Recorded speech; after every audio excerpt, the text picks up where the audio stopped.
अस्सलाम वालेकुम नाजरीन। हमारे गंदम के काश्तकार भी परेशान थे, उसके बाद धान ने बुरा हाल किया। तो बहुत सारे दोस्त ये कहते हैं कि जी जिन्होंने ये चीज़ें नहीं लगाई तो वो तो चलो बच गए ना। तो मैं आपको अपनी बात बताता चलूँ। मैंने कुछ 6.5 कनाल रकबे के ऊपर ना गवार BR 2021 नई वैरायटी है, कंड वाली है, वो लगाई। अच्छा, इसके अलावा 3.5 एकड़ तेल लगाए, कोई 1 आधा एकड़ जो है ना वो मकई लगाई चारे वाली, वो भी नहीं चली। अच्छा, गवार की ये सूरत हाल है, ये मैंने 6 मई को लगाई थी।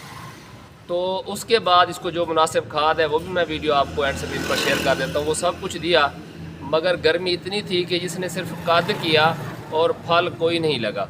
अच्छा, फिर मैंने सोचा कि इसके ऊपर मैं नफ्थाइल एस्टिक एसिड का स्प्रे करवा दूँ, वो करवाया। इसके अलावा इसके ऊपर जो है ना क्लोरपायरीफास, क्लोथिडिन सफ़ेद मक्खी के लिए, कुछ सुंडी शुंडी के लिए, वो करवाए। मगर अब जो मौजूदा हालत है ये मैं आपको साथ साथ दिखा भी रहा हूँ कि ये हालत है कि अब हमने रिक्वेस्ट की है कि कोई बकरियों वाला कोई ख़रीद ले, तो वो भी कोई लेने को राज़ी नहीं है। तो अब मैंने ये इरादा किया है कि इसको ज़मीन के अंदर रोटावेट कर देंगे।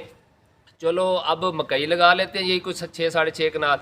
उसके बाद इसमें देखेंगे कोई अपने खाने के लिए बस गंदम लगा लेंगे। और तिलों का जो हाल है वो मैं आपके साथ शेयर भी कर रहा हूँ कि वो अभी तक जो है ना वो जो फलियाँ हल्की हल्की पीली हों तो फिर कटाई करनी चाहिए, तो वो ज़्यादा बेहतर होता है। अदरवाइज़ कच्ची करेंगे तो फिर नुकसान होगा। फसल तो गिरी हुई है, तो तिलों वाली जगहों पर तो फ़िलहाल राया लगाने का इरादा है, और उसके बाद फिर आगे कॉटन लगाने का इरादा है, जो अर्ली कॉटन होती है। तो अब इसको मैं ना ज़मीन के अंदर रोटावेट करने लगा हूँ 1-2 दिन के अंदर, ताकि चलो ज़मीन की तो ज़रखेज़ी बने और फिर पोटाश वगैरह ये चीज़ें जो है वो कम इस्तेमाल होंगी, क्योंकि ये सारे का सारा जो है वो नमियाती मादा है और फलीदार फसल थी। तो ये ज़रूरी नहीं है कि हर सीज़न जो है वो हर फसल में मुनाफा ही हो।